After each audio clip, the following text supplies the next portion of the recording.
Collègues, nos travaux. Monsieur le Président, Monsieur le rapporteur général, mes chers collègues, nous procédons ce matin donc à l'audition de Monsieur Pierre Moscovici, tant en sa qualité de Premier président de la Cour des comptes que de président du Haut Conseil des finances publiques, puisqu'il vient nous présenter deux rapports de la Cour des comptes, l'un sur le budget de l'État en 2024 et l'autre sur la certification des comptes de l'État pour l'exercice 2024, et deux rapports du Haut Conseil des finances publiques sur le projet de loi relative aux résultats de la gestion et portant approbation des comptes de l'année 2024. Je vous propose de garder l'ancien terme de loi de règlement, et sur le rapport d'avancement annuel du plan budgétaire et structurel de moyen terme 2025-2029. Autant dire que cette audition sera substantielle. S'agissant du rapport sur le budget de l'État, vous revenez sur le niveau massif du déficit budgétaire en 2024, lié selon vous à des prévisions optimistes sur les recettes, à un manque d'ambition sur les dépenses et à l'ombre portée des très mauvais résultats de 2023, ce que nous avions cherché à mettre en avant dans nos travaux sur la dégradation des finances publiques. Nous avions aussi dit et répété au printemps dernier qu'un projet de loi de finances rectificative était nécessaire, avant d'identifier dans le cadre de nos travaux que l'absence de PLFR avait été une des causes du niveau désastreux du déficit en 2024. Je me réjouis que vous rejoigniez d'ailleurs dans vos rapports nos analyses. Je me permets de vous citer longuement. Il ne faut pas bouder son plaisir. Et il eût été logique, je vous cite, il eût été logique qu'une fois connus ces résultats, ceux de 2023, un PLFR soit soumis au Parlement en février ou en mars 2024 pour en tirer les conséquences et, par de nouvelles mesures en recettes comme en dépenses, essayer de préserver la crédibilité de l'objectif de déficit qui venait d'être adopté. Le gouvernement ayant fait le choix de ne pas déposer un tel PLFR pendant l'hiver 2024, s'est privé du seul vecteur qui eût permis un ajustement des recettes et a déployé à défaut une stratégie de gestion serrée et sous tension des crédits des ministères. Le constat est sévère, nous le trouvons juste, si on peut se permettre, et le résultat de cette nouvelle gestion réside dans l'augmentation de l'encours de dette de l'État. Il faut bien sûr remédier à cette situation. Vous évoquez quelques pistes en matière de prévision des recettes fiscales, vous recommandez encore de limiter les reports de crédit et de façon nouvelle d'indiquer au niveau de chaque mission les montants respectifs de l'évolution tendancielle des dépenses nouvelles et des économies proposées dans le cadre du PLF. Vous nous direz plus largement quelles solutions vous identifiez pour améliorer la gestion des finances de l'État, anciennes comme nouvelles, et si celles que vous prenez de longue date ont ou non été suivies. Vous nous présenterez également le rapport de certification des comptes de l'État, sur lesquels vous émettez une opinion avec réserve, fondée sur 5 anomalies significatives et l'absence d'éléments probants pour fonder votre opinion sur 11 postes des états financiers. Enfin, vous nous présenterez les avis du Haut Conseil des finances publiques sur la loi de règlement pour 2024 et le rapport d'avancement annuel 2025.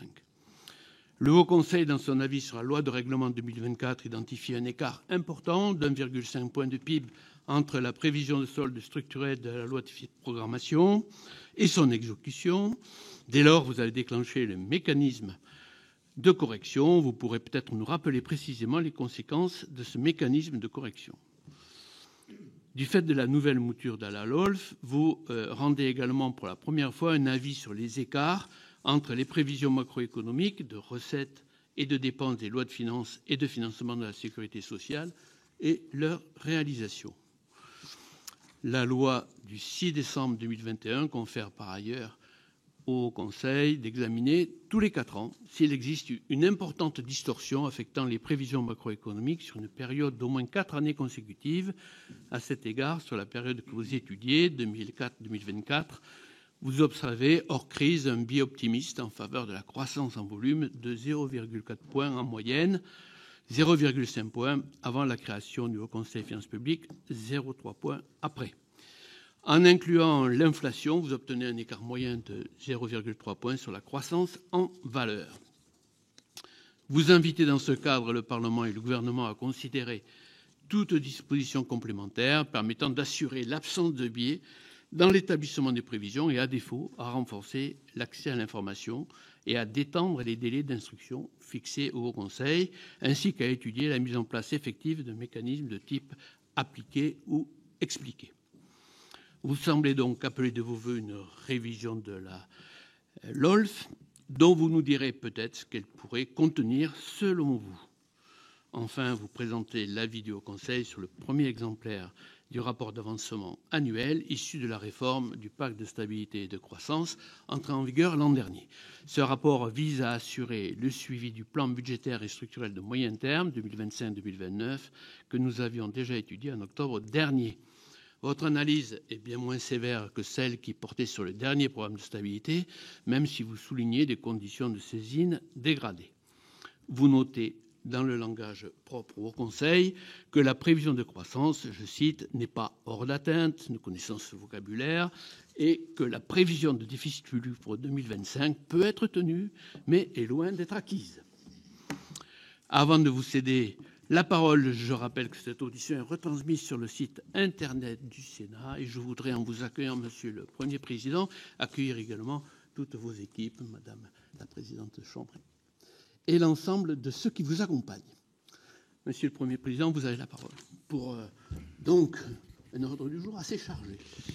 Oui, Monsieur le Président, Monsieur le Rapporteur général, Mesdames et Messieurs les sénateurs et sénatrices, je pourrais presque m'abstenir, le Président ayant tout dit, des rapports que je vais présenter.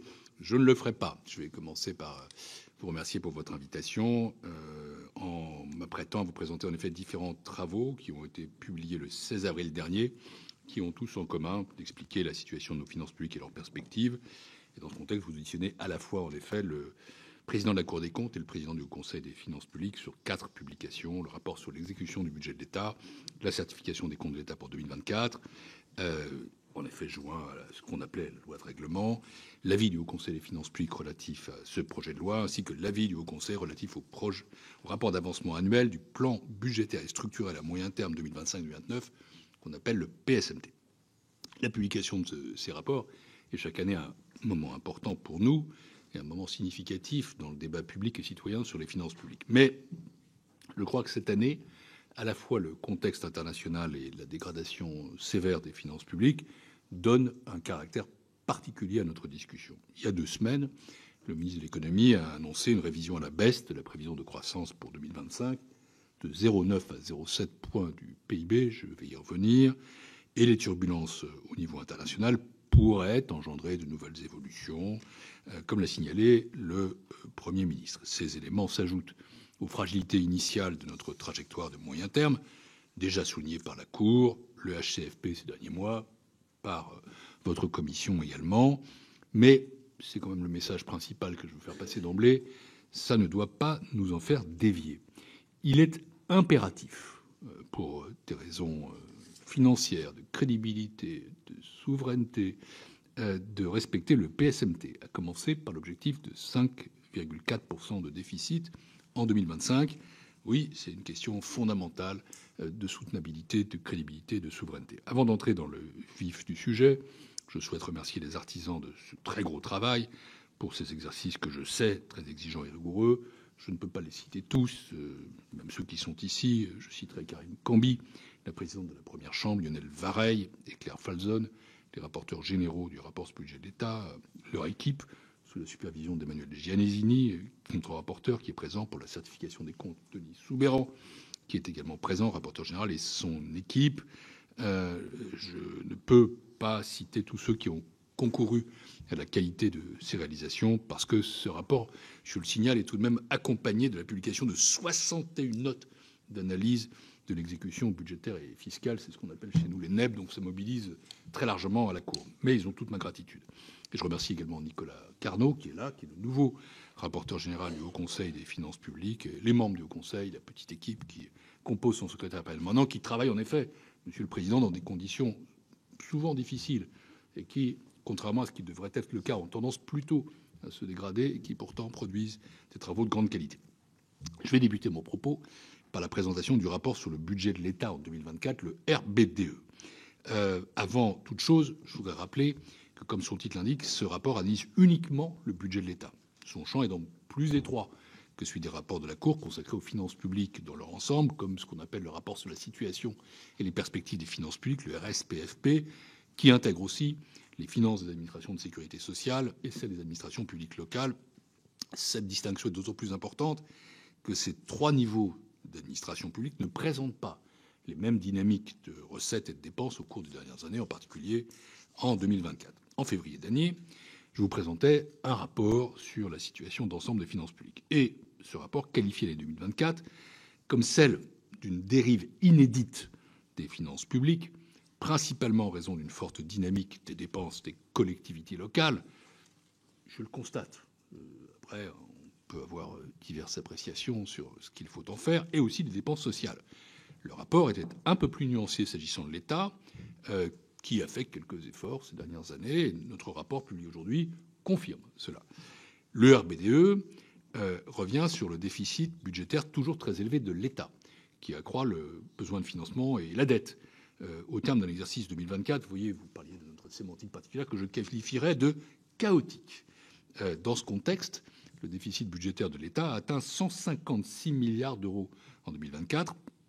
C'est un mauvais résultat, qui est supérieur de 9 milliards d'euros à l'objectif fixé en loi de finances initiale pour 2024.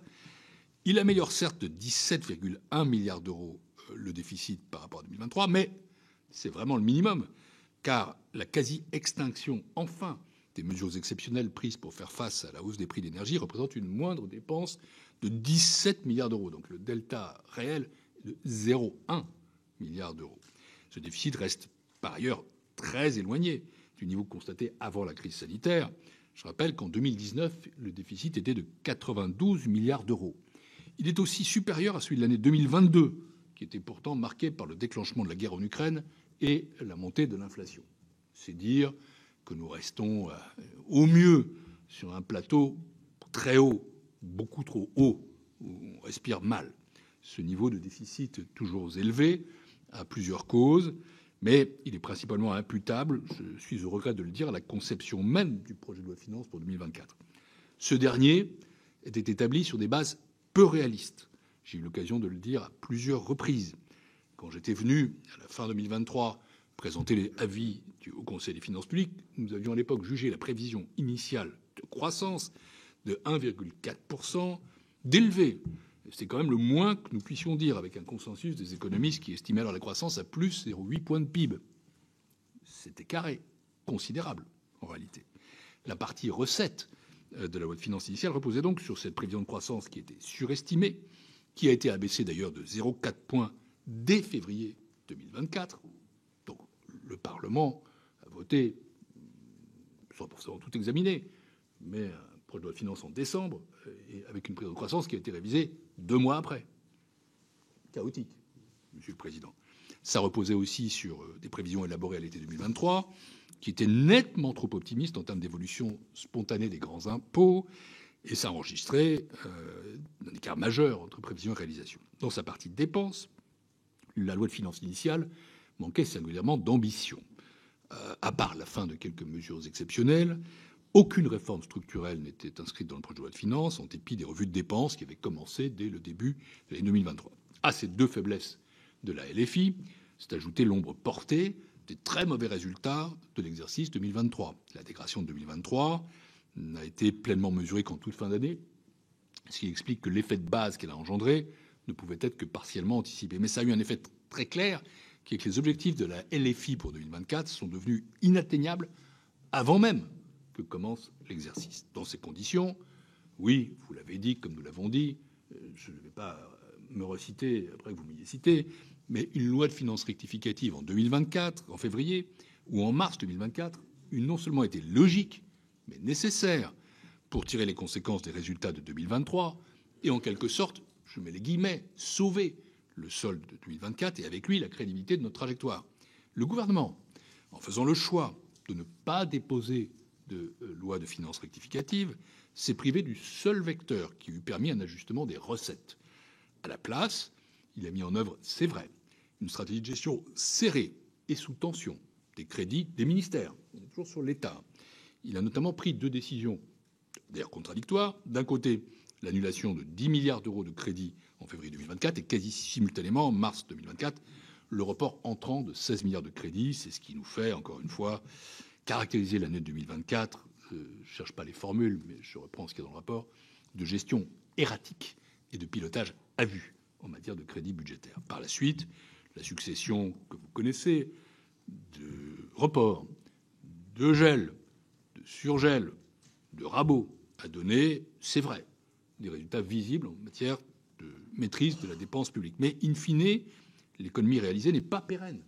J'y reviendrai. Ce sont des mesures de gestion au fil du temps. La conséquence de ce déficit toujours très élevé, c'est un besoin de financement, une dette de l'État qui continue d'augmenter et qui atteint des niveaux toujours plus préoccupants. Le besoin de financement de l'État atteint 305 milliards d'euros en 2024, supérieur de 85 milliards d'euros au niveau d'avant-crise sanitaire. Dans ce contexte, l'encours de la dette continue d'augmenter.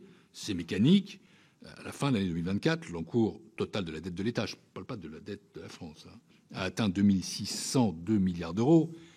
Il a donc, mesdames et messieurs les sénateurs, progressé de 1075 milliards d'euros en 10 ans, de près de 780 milliards d'euros depuis 2019. Alors, c'est vrai qu'on entend comme ça, c'est un peu une tarte à la crème, que ça fait 50 ans que nous n'avons pas de budget en équilibre. C'est exact. Et quand il n'y a pas de budget en équilibre, la dette augmente. Notons qu'il y a quand même des phases de relatif ralentissement et des phases de très forte accélération. Là, nous sommes dans un cycle long de très, très forte accélération. C'est ce que les chiffres donnent. Au second semestre 2024, l'instabilité gouvernementale a été sanctionnée par les marchés, vous le savez, avec, je ne parle pas des électeurs, je ne me permettrai pas, ce n'est pas mon rôle, avec une augmentation des intérêts décaissés de près de 5 milliards d'euros pour atteindre 46,5 milliards d'euros. Je rappelle à cet égard que la dernière mesure des taux français à 10 ans était de 3,23%, que le spread avec l'Allemagne atteint toujours près de 72 points de base, alors que nos voisins allemands ont pourtant renoncé au frein à la dette, et donc forcément ça se relâche un petit peu. Il faut le dire et il faut le redire, parce que ça c'est un point très important. Nous ne sommes plus dans la décennie miraculeuse des années 2010, 2019, 2012, 2019, quand les taux baissaient tellement que la dette augmentait sans que son coût se ressente. C'est tout l'inverse aujourd'hui. Et il ne faut pas se le cacher, ça risque d'aller s'accélérant. On en parle moins que du déficit, qui correspond à la nouvelle dette, mais d'ici à 2030, l'État devra, je ne dis pas devrait, devra avoir renouvelé 50% de son encours de dette, soit 1300 milliards d'euros, et il le fera évidemment avec un taux d'intérêt très supérieur avec celui auquel il a été émis 10 ans plus tôt, et donc vous aurez un effet bon ou rebond, comme vous voulez, qui sera très marqué. Notre rapport analyse ensuite plus finement les composants de ce solde. Les recettes fiscales, en légère augmentation par rapport à 2023, mais très inférieures aux prévisions, et les dépenses en diminution, mais sans engager d'économies structurelles et pérennes. Je débuterai par les recettes. Après une nette baisse de plus de 7 milliards d'euros en 2023, elles augmentent légèrement en 2024, ce qui les porte à 325,7 milliards d'euros, mais cette progression est tout à fait relativisée. D'abord, elle est très modeste, elle est même inférieure à la croissance du PIB. Ensuite, elle est tirée uniquement par des hausses d'impôts, et non pas par une dynamique d'ensemble. L'évolution spontanée des prélèvements obligatoires les tire même plutôt à la baisse. En vrai, aucun des grands impôts n'a été dynamique en 2024, en dépit d'une croissance qui a été positive et finalement assez convenable, puisqu'elle s'est établie, Jeux Olympiques aidant, in fine à 1,1% pour l'année. Au-delà de cette relative progression par rapport à 2023, ce qui est surtout très frappant, c'est que les recettes fiscales en 2024 sont très nettement inférieures, je le disais, aux prévisions de la loi de finances. Depuis 5 ans environ, des écarts importants sont constatés entre prévisions et exécution des recettes fiscales, mais les mauvaises surprises en matière de recettes ont, il faut le dire, été très marquées ces 2 dernières années. Lors de la présentation du RBDE de l'année dernière, je précisais que l'écart de 5,3 milliards d'euros entre la prévision et l'exécution de recettes atteint en 2023 était, je cite ce que je vous racontais, extraordinairement rare. Or, cet écart en 2024 est plus de 4 fois plus élevé que l'année dernière. Alors, 4 fois plus élevé qu'extraordinairement rare, je n'ai pas trouvé l'adjectif, je pourrais dire, pour caractériser. C'est beaucoup, beaucoup. Les recettes fiscales sont inférieures en exécution de 22,8 milliards d'euros par rapport à la prévision. 22,8 milliards d'euros par rapport à la prévision de la loi de finances initiale. Cet écart, allez, je risque considérable, en 2024 provient de multiples facteurs. Il s'applique aux 2/5 par l'effet de base des mauvais résultats de 2023. Les 3/5 restants proviennent de l'optimisme des prévisions LFI 2024. L'évolution spontanée plus faible que prévu a pesé sur la recette fiscale nette à hauteur de 19,2 milliards d'euros, dont 10,2 sur le seul impôt sur les sociétés. J'ai déjà eu l'occasion de le préciser à de nombreuses reprises. Il est absolument inconcevable de conserver de telles incertitudes dans les prévisions qui sous-tendent nos trajectoires de finances publiques. Vous évoquiez des propositions que je pourrais faire pour le Conseil des finances publiques, je vais y revenir plus tard, mais c'est ça la base. Il faut impérativement revoir nos façons d'élaborer nos prévisions, parce que on ne peut pas se permettre d'avoir de tels écarts qui nous mènent dans un mur. Aujourd'hui, une exigence de réalisme doit guider les prévisions macroéconomiques. Nous saurons toujours que faire d'une bonne surprise, d'une erreur de la banque en notre faveur, alors que les mauvaises surprises sont de plus en plus complexes à absorber. Nous n'avons plus de marge pour le faire. C'est une question de lucidité et c'est une question de volonté politique. Et la volonté politique, c'est ce qui semble avoir fait défaut pour réduire effectivement et durablement les dépenses de l'État au cours de l'année 2024. La normalisation du contexte économique à l'automne 2023 aurait dû conduire à une action résolue pour retrouver des marges de manœuvre budgétaires. Elle aurait dû intégrer des économies structurelles inspirées par la revue de dépenses commandée par le gouvernement, mais il n'en a rien été.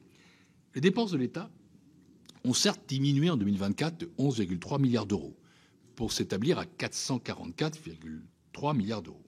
Mais cette baisse s'explique d'une part par la résorption des dispositifs exceptionnels de soutien face à la hausse des prix de l'énergie pour 17,3 milliards d'euros, et d'autre part par des bonnes surprises, notamment sur la charge de la dette, qui diminue facialement grâce à la baisse de l'inflation. En parallèle, les autres dépenses ont augmenté de 10,6 milliards d'euros, presque autant qu'en 2023. D'ailleurs, l'augmentation marquée des dépenses de personnel, avec 8 milliards d'euros de dépenses supplémentaires, appelle tout de même à la vigilance. Au-delà de ces grandes masses, le pilotage à vue, je reprends cette expression, et la gestion erratique des dépenses ont permis d'annuler un total de 17,8 milliards d'euros de crédits sur cette année. Mais ces annulations ont en partie servi à compenser le dépassement de certaines dépenses à hauteur de 8 milliards. Seule la différence, soit près de 10 milliards, a permis de limiter l'ampleur du dérapage sans toutefois pouvoir l'empêcher. Et surtout, je le redis à nouveau, les économies réalisées correspondent à des solutions ponctuelles qui sont peu ou pas reproductibles sur les années suivantes, des solutions de court terme qui ne s'apparentent en aucun cas à des économies. Ces décisions ont d'ailleurs été difficiles à comprendre pour les usagers comme pour les ministères. Je ne suis pas, je l'avoue, un grand amateur de tronçonneuses, mais pas un grand fan de rabots. Il faut peut-être trouver d'autres outils pour parvenir à faire des économies intelligentes. Par exemple, sur les 37 programmes qui ont bénéficié d'une ouverture de crédit en loi de finances de fin de gestion pour un total de 4,7 milliards d'euros, 31 programmes avaient subi une annulation en février pour un total de 3,4 milliards d'euros. C'est-à-dire qu'il y a là du stop and go qui est incompatible avec l'exigence d'une dépense de qualité et avec des économies de long terme. L'ensemble de nos analyses converge donc vers un impératif, toujours le même, que je ne cesserai de marteler et de répéter jusqu'à ce qu'il soit finalement pris en compte. Il est urgent que l'exercice de revue de dépenses engagé en 2023 prenne enfin l'ampleur et la portée nécessaires pour enclencher une véritable révolution de la dépense publique qui permette de renforcer la qualité de la dépense. La quantité en découlera. Faisons d'ailleurs une recommandation en ce sens dans notre rapport, dans le contexte du plan d'action pour améliorer le pilotage des finances publiques annoncé par le gouvernement en mars. Il serait utile d'inclure dans les documents budgétaires, pour chaque mission, un tableau qui récapitulerait l'évolution de la dépense entre la LFI de l'exercice et le projet de finances pour l'année suivante, avec 3 facteurs: l'évolution tendancielle des dépenses, les dépenses nouvelles et les économies proposées. Voilà pour le RBDE. J'en viens à notre deuxième rapport sur la certification de l'État par la Cour. Je serai plus bref. La certification, qu'est-ce que c'est ? C'est une mission de commissaire aux comptes, en vérité, qui nous a été confiée par la LOLF, qui consiste à donner une opinion sur la régularité, la sincérité, la fidélité des comptes. Cette mission est une prérogative de puissance publique. Elle est déterminante pour apprécier la situation financière réelle de l'État et de la sécurité sociale. Je vous présenterai, plutôt à vos collègues de la Commission des affaires sociales, prochainement les résultats de la certification sur la sécurité sociale que nous avons adoptée hier.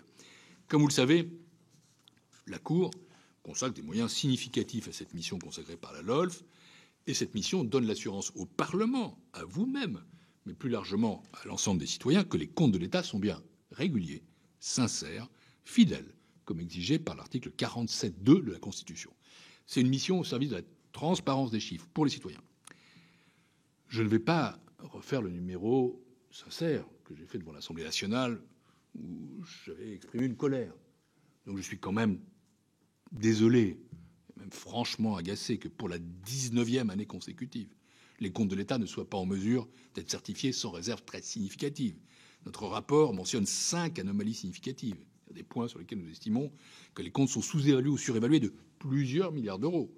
Il mentionne également 11 insuffisances d'éléments probants ou incertitudes. C'est des points sur lesquels nous sommes incapables de réconcilier les chiffres qui figurent dans les comptes avec ce que nous savons par ailleurs des finances de l'État. Évidemment, il y a 2 incertitudes qui ont disparu par rapport à notre opinion sur 2023, mais 2 nouvelles sont apparues. On se trouve toujours avec le même compte de 16. Les points qui fondent actuellement l'opinion avec réserve de la Cour peuvent se répartir en 2 catégories, ceux pour lesquels la fiabilisation des chiffres requiert d'importants travaux de l'administration, et ceux qui correspondent, il faut le dire, à un refus persistant de l'administration d'appliquer les principes et normes comptables communément acceptés. Et dans une certaine mesure, il est compréhensible que l'administration ne puisse pas mener de front tous les travaux importants qui permettent d'améliorer la fiabilité des chiffres, mais il est anormal, en revanche, qu'elle se refuse à corriger des anomalies de comptabilisation qui sont relevées depuis plusieurs années par la Cour. Voilà pourquoi j'ai exprimé non seulement une mauvaise humeur, mais une très mauvaise humeur par rapport à ça. Je dis devant vous, ou je redis que les réserves formulées par la Cour ne sauraient être prises à la légère ou contestées, qu'elles devraient au contraire faire l'objet de toute l'attention de l'administration pour les faire disparaître. Et j'ai écrit au ministre pour leur dire que dans ce contexte, dans ces conditions, la Cour s'interrogeait sur l'évolution de sa position à l'occasion des comptes de 2025. S'il n'est pas engagé à un plan pour résorber ces réserves, alors la Cour pourrait être amenée à en tirer les conséquences dans son opinion, en cohérence avec les normes d'audit auxquelles se réfère, c'est-à-dire ne pas certifier en fait les comptes de l'État. Vous savez, beaucoup d'entre vous ont travaillé dans des entreprises. Imaginez une boîte dans laquelle le commissaire aux comptes viendrait dire que les comptes ne sont pas certifiés ou certifiés avec des réserves et où la gouvernance de la maison dirait « on s'en fiche ». C'est un peu ce que fait l'État. Et ce n'est pas acceptable. C'est une très très grosse boîte qui appartient à tous, qui est le bien commun du citoyen. Je dis ça pour être tout à fait honnête et transparent avec vous. Depuis cette colère, j'ai eu quelques échanges avec les ministres concernés. Je pense que nous parviendrons à ce plan raisonné de résorption, mais j'attends de voir. Voilà. Donc ça n'a pas été inutile de pousser un coup de gueule. J'espère que ce sera suivi des faits. Je crois que l'administration a du coup pris un peu conscience qu'il fallait en tout cas lever les points sur lesquels elle se refusait d'avancer. Les autres, c'est un peu plus compliqué, ça prendra peut-être un peu plus de temps. J'espère revenir devant vous l'an prochain avec un acte de certification qui marque des progrès résolus.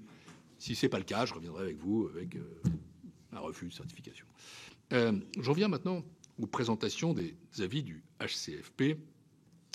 Et donc je change de casquette, vous ne le voyez pas, mais c'est ce que je fais, je deviens président du HCFP, qualité. Je débuterai par l'avis relatif au projet de loi relative aux résultats de la gestion et portant approbation des comptes de l'année 2024. Dans cet avis, il y a 3 messages qui se distinguent particulièrement. D'abord, l'aggravation très préoccupante de nos finances publiques en exécution 2024, après une très mauvaise année 2023. J'ai caractérisé ces années 2023-2024 et ça n'est le procès de personne, mais c'est un fait d'année noire pour nos finances publiques. On a rarement vécu 2 années avec de telles conséquences pour l'avenir, dans un contexte qui était pourtant un contexte hors crise, finalement. Une crise géopolitique, mais il n'y a pas d'inflation, une croissance convenable, il n'y a pas de crise Covid, il n'y a pas de crise financière, et pourtant. Ensuite, deuxième message, le déclenchement du mécanisme de correction prévu par la LOLF. Je répondrai à votre question, Monsieur le Président. Enfin, certains biais optimistes de prévision, notamment sur la croissance, qui doivent nous conduire à renforcer, modifier la gouvernance de provision. Je reviens d'abord sur l'ampleur de la dégradation des comptes publics de 2024, année noire pour les finances publiques. Alors là, je parle non plus de l'État seul, mais de toutes les administrations. Le déficit de toutes les administrations a continué de se creuser l'année dernière. Il a augmenté de 0,4 points de PIB par rapport à 2023 pour s'établir à 5,8 points, soit presque 170 milliards à la fin de l'année 2024. Pour mémoire, il était de 5,4 points de PIB en 2023 et de 2,4 points de PIB avant la crise sanitaire de 2019. Logiquement, on aurait dû sortir du quoi qu'il en coûte et depuis la fin de la crise Covid, les déficits devraient se réduire fortement. Ils ne cessent d'augmenter. C'est une évolution tout à fait contracyclique par rapport à nos partenaires. Dans le détail, les dépenses publiques ont connu une hausse de 3,9% en valeur et la croissance des prélèvements obligatoires de 2,4% est moins forte, également moins rapide que la croissance du PIB. In fine, la dette grimpe de 3 points, s'établit à 113 points de PIB. Et la même remarque que je faisais pour le déficit vaut pour la dette. Elle diminue chez nos partenaires, elle augmente chez nous. Un écart se creuse, un effet ciseau se crée. Notre alerte, car c'en est une, tient en quelques mots le PLF 2024, qui a vocation à commencer à amortir cette dégradation, est une cible manquée. C'est pas, je le redis, une année blanche, c'est pas une année perdue, c'est une année noire avec un solde public dégradé de 1,4 point de PIB par rapport à la prévision de la LFI 2024. Ça, hors crise, c'est quand même une performance. Le Haut Conseil a examiné les différents facteurs qui expliquent cet écart considérable. Il tient d'abord avant tout au prélèvement obligatoire, je le redis. L'écart aux provisions en matière fiscale est de 40 milliards d'euros, dont plus de 20 milliards d'euros pour les recettes fiscales nettes de l'État, je l'évoquais il y a quelques instants. Et c'est particulièrement marqué sur l'impôt sur les sociétés, avec un écart de 15 milliards d'euros, la TVA, avec une différence de 12 milliards d'euros. Ces écarts reflètent pour partie des hypothèses de départ trop optimistes, comme c'est vrai que l'ampleur du recul de l'impôt sur les sociétés pouvait difficilement être anticipée. En revanche, le HCFP avait alerté sur les hypothèses optimistes en matière de TVA. Il avait aussi alerté sur le caractère élevé, très élevé, de l'hypothèse de croissance, et toujours sur les hypothèses faites en matière de consommation des ménages. Je le dis au passage, ce n'est pas dans notre avis de cette année, mais ça fait des années qu'on nous annonce voilà, la croissance va se fonder sur une augmentation de la consommation des ménages et notre taux d'épargne va reculer. Nous constatons tout le contraire, année après année. Le second facteur d'explication tient aux dépenses, plus élevées qu'anticipées, avec un écart de plus de 13 milliards d'euros de dépenses par rapport au PLF 2024. Sur ces 13 milliards d'euros, je l'ai dit, plus de 7 milliards d'euros, soit plus de la moitié, résulte du dynamisme des collectivités locales.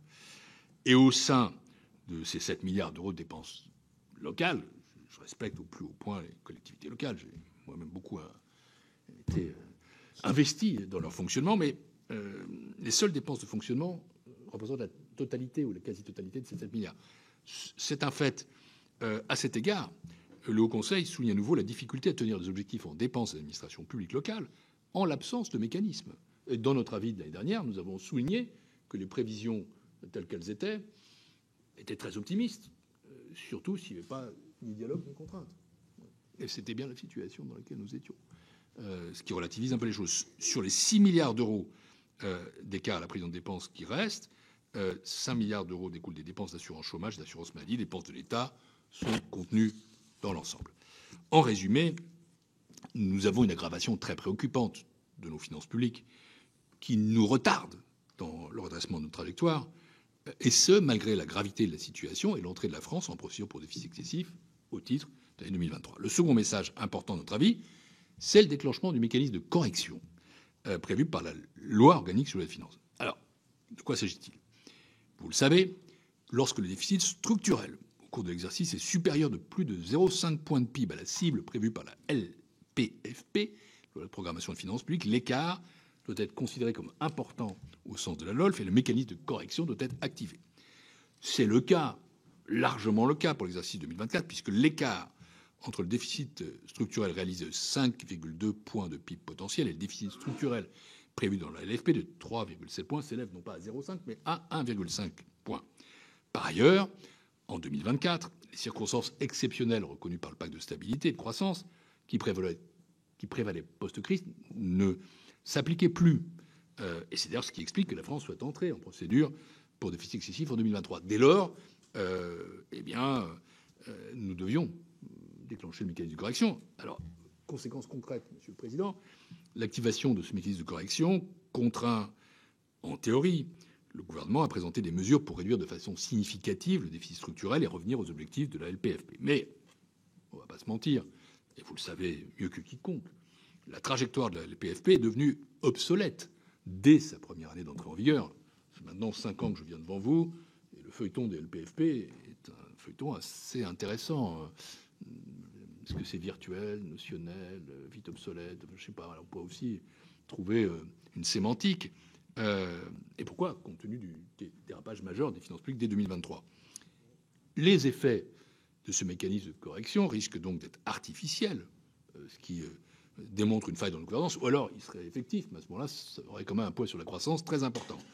Il serait utile, en théorie, que le gouvernement présente une nouvelle loi de programmation conforme à la trajectoire du PNCMT.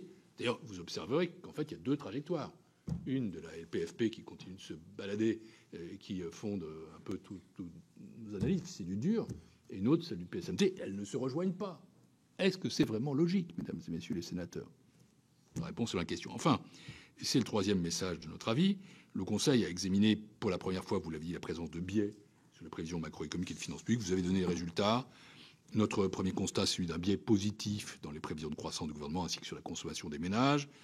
En moyenne, hors les années de crise 2009, 2020, 2021, la croissance du gouvernement est supérieure de 0,4 points de PIB à la croissance réalisée. Ce biais est réduit par la création du HCFP depuis 2014, mais la prévision du gouvernement reste quand même un peu optimiste en moyenne. Autrement dit, on ne peut pas en rester là. S'agissant uniquement des années 2021-2024, le Haut Conseil observe que la prévision de croissance a eu aussi tendance à excéder les réalisations, mais avec des différences, puisque le début de la période a été marqué par les crises sanitaires, puis énergétiques, qui justifiaient le maintien de la clause exceptionnelle. Nous n'en sommes plus là. S'agissant des prévisions de finances publiques, les écarts entre prévisions et réalisations sont moins marqués sur longue durée. Les prévisions de solde public du gouvernement se situent en moyenne à un niveau proche de réalisation hors année de crise. Et en incluant les années de crise, l'écart moyen correspond à 0,6 points de PIB. Face à ces différents constats, nous avons le devoir d'être plus lucides, plus responsables, plus réalistes dans l'établissement des prévisions. Alors évidemment, les prévisions sont toujours un exercice difficile, personne ne le nie, mais on doit ouvrir le capot des mécanismes que nous utilisons, nous interroger sur leur performance, sur l'adaptation au contexte particulier des dernières années. Notamment, il faudrait engager rapidement des études pour consolider les modèles de prévision, non seulement en matière d'IS, d'impôt sur le revenu, de TVA, mais aussi sur les autres recettes fiscales de l'État. Mais les améliorations techniques ne suffisent pas. Et je veux vous le dire comme je le pense, l'indépendance des prévisions en France doit être mieux garantie et de manière systémique. Il faut libérer cet exercice du volontarisme excessif de tout gouvernement, parce que cette tendance existe toujours. Ça rendra à l'administration sa capacité à travailler de façon sereine et objective. Dans l'Union européenne, c'est le rôle des institutions budgétaires indépendantes, on les appelle comme ça. En France, c'est le Haut Conseil des finances publiques que de garantir la qualité des prévisions et de les tenir éloignées de ce que j'appelle, je la connais, j'ai moi-même été ministre des Finances, l'hubris du politique. Elle peut être aussi plus ou moins développée, mais c'est une tentation toujours. C'est la raison pour laquelle je préconise, et quand je dis je, nous préconisons, c'est le Haut Conseil, de renforcer le rôle et le mandat du HCFP pour rendre ses avis plus effectifs. Et donc, oui, plus contraignants. Un éventail de solutions existe. Moi, je suis convaincu qu'un processus de validation des prévisions macroéconomiques et de finances publiques du gouvernement par le HCFP devrait être instauré. C'est ce qu'on appelle ce mécanisme « comply or explain », appliquer ou expliquer. Ça permettrait, en cas de réserve du Haut Conseil sur une prévision, que le gouvernement soit tenu de la rectifier ou d'expliquer pourquoi il ne la modifie pas, dans un délai bien sûr compatible avec les débats parlementaires. Et en l'occurrence, le HCFP jouerait le rôle, non pas d'auxiliaire, mais d'information, d'éclairage du débat parlementaire. Ça se passerait ici. Je prends un exemple. Le gouvernement dit 1,4. Le consensus des prévisionnistes est à 0,8. Le Conseil dit ça peut être 1. Le gouvernement soit dit c'est 1. Et ça nous évite de le faire 2 mois après, alors que la loi a été votée. Et ça se passe toujours devant le Parlement. Deuxième cas de figure, le gouvernement dit non, c'est 1,4. Ah, d'accord, mais venez expliquer ici quels sont les sous-jacents. Croyez-moi, ce serait difficile. Difficile, parce que le sous-jacent est politique. Alors, il pourrait même être envisagé de confier au HCFP un rôle direct dans la réalisation de certaines prévisions macroéconomiques, voire de finances publiques, utilisées dans les textes financiers. C'est ce qui fait dans de nombreux grands pays, comme le Royaume-Uni, l'Autriche ou la Belgique. En tout état de cause, il est impératif, je le dis, d'améliorer les conditions de fonctionnement, en particulier l'accès à l'information du HCFP. C'est presque une évidence, mais je peux vous confier que ça ne va pas de soi aujourd'hui, que le Conseil puisse demander des informations en dehors de la période très courte des saisines. Il convient aussi de supprimer son interdiction d'auto-saisine, lui laisser des délais plus raisonnables pour rendre ses avis. Parfois, 5 jours, 6 jours, ça ne va pas. Je plaide par ailleurs depuis plusieurs années pour étendre le mandat du HCFP à une compétence d'analyse de la soutenabilité de la dette, ce qui contribuerait, à mon sens, à renforcer la crédibilité du cadre des finances publiques. J'en termine, pardon d'être long, mais il y avait 4 rapports ou avis à vous présenter, par notre 4e publication du 16 avril, qui est le second avis rendu par le Haut Conseil, celui sur le rapport d'avancement annuel du PSMT. Le Conseil a été saisi pour la première fois du rapport d'avancement annuel du PSMT, qui a été adopté par le Conseil de l'Union européenne le 21 janvier 2025, qui est le document qui a remplacé l'ancien programme de stabilité. Je salue le choix du gouvernement d'avoir saisi le Conseil pour avis sur ce rapport, parce que les règles européennes ne l'imposaient pas. Et ça, c'est un progrès, une manifestation de transparence, mais je peux saluer quand ça arrive, monsieur le rapporteur général, de la même manière que je m'étais félicité d'être saisi du PSMT initial en octobre dernier. Toutefois, je vais vite sur le toutefois, je regrette les conditions dégradées dans lesquelles nous avons été sollicités pour rendre cet avis dans des délais extrêmement réduits de 6 jours, avec des changements de calendrier de dernière minute, ce qui fragilise bien sûr l'exercice du mandat du Haut Conseil, qui est pourtant crucial pour le transparent de nos finances publiques. Avant d'aborder les messages du Haut Conseil dans cet avis, je veux rappeler les principales différences entre PSMT et programme de stabilité. La principale tient d'abord à l'indicateur de suivi utilisé dans le cadre du PSMT, non plus différents indicateurs dont le structurel, mais la trajectoire de dépenses primaires nettes.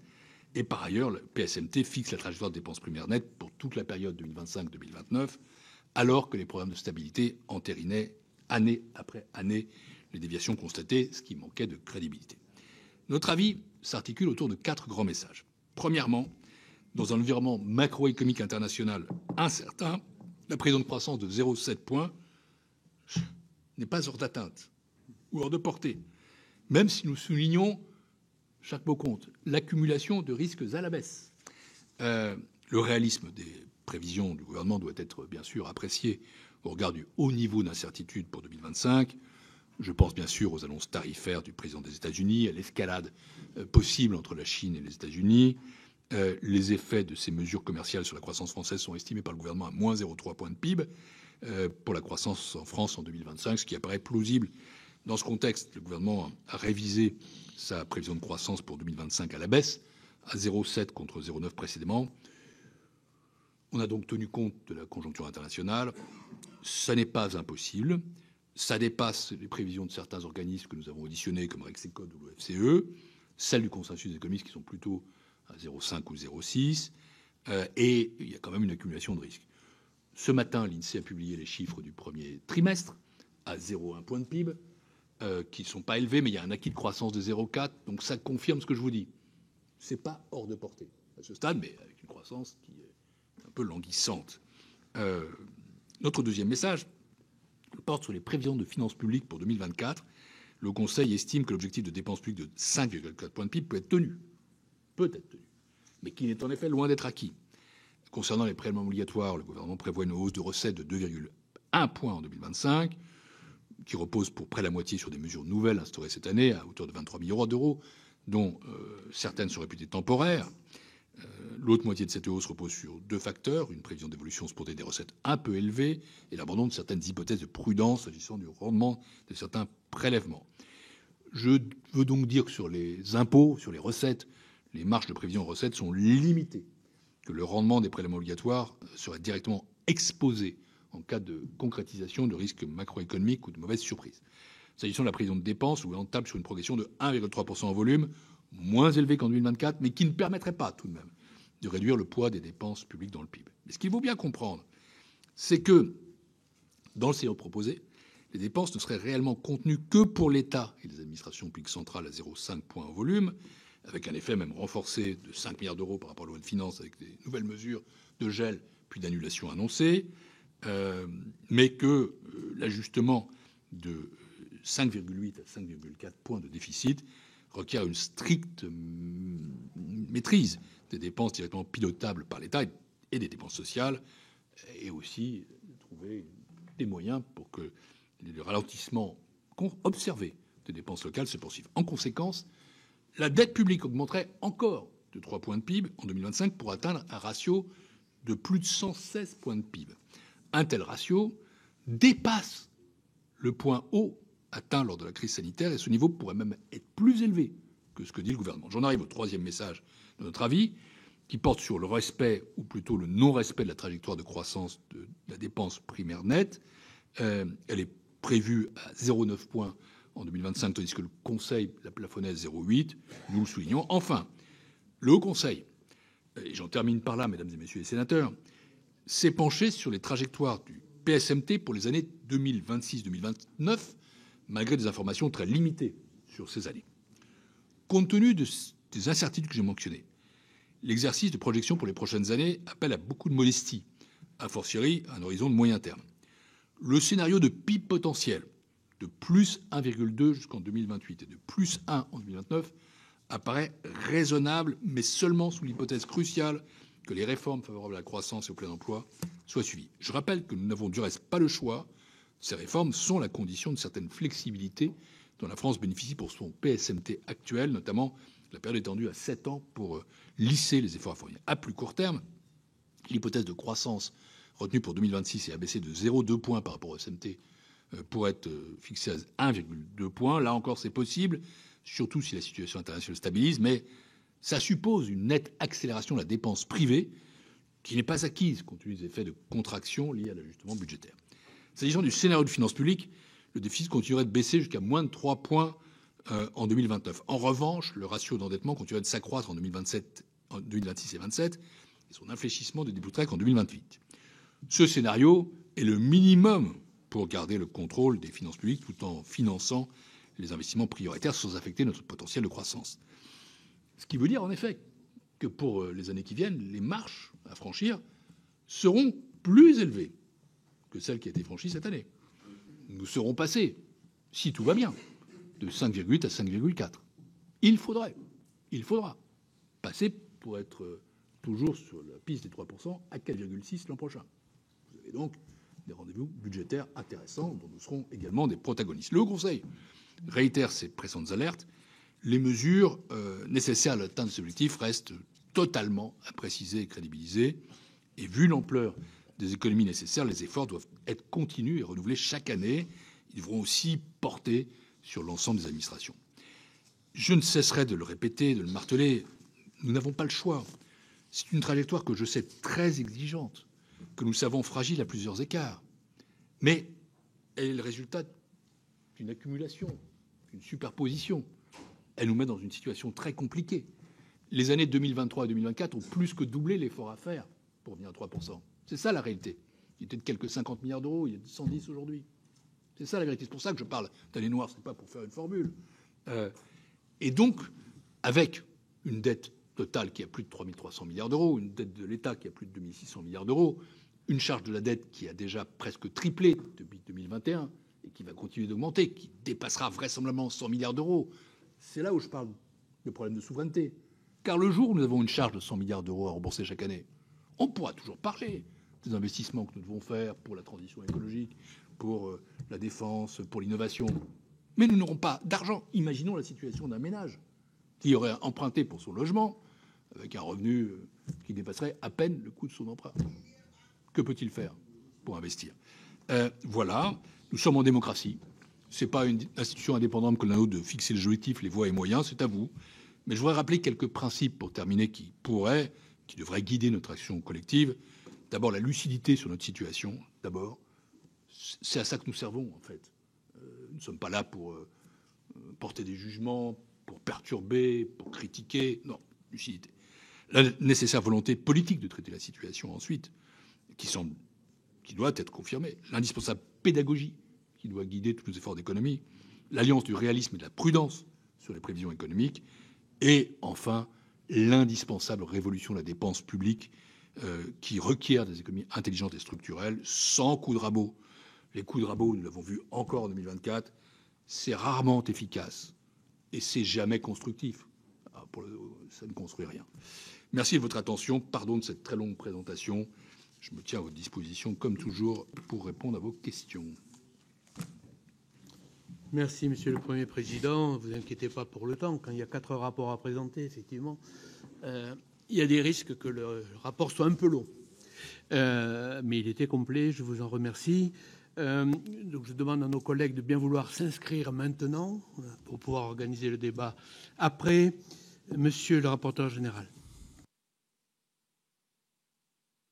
Merci, Monsieur le Président, et surtout merci, Monsieur le Premier Président, que je vais qualifier tout de suite de président révolutionnaire. Je vais avoir l'occasion d'y revenir.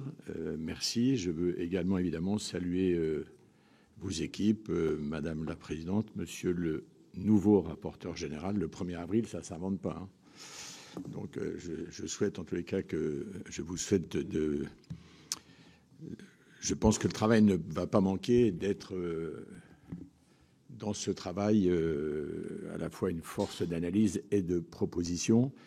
En fait, j'ai quelques questions, mais j'ai eu l'impression, ce qui est quand même, me semble-t-il, nouveau et surprenant, que la Cour des comptes est la chambre d'écho des travaux sénatoriaux dans cette commission depuis quelques années, ou l'inverse, que nous partageons beaucoup des analyses et du diagnostic que vous venez de faire, que j'appelle, moi j'ai pris quelques notes, mais c'est une alerte pour le moins solennelle d'un véritable état d'extrême urgence. Vous avez employé à dessein, on connaît, je dirais, votre savoir-faire et la diplomatie, non seulement sémantique, mais sur l'utilisation des mots et des formules, une gestion erratique, un pilotage à vue. Je veux juste rappeler qu'il y a, il y a 13 mois seulement, que j'avais demandé, ou je m'étais autorisé à m'inviter à une visite à Bercy.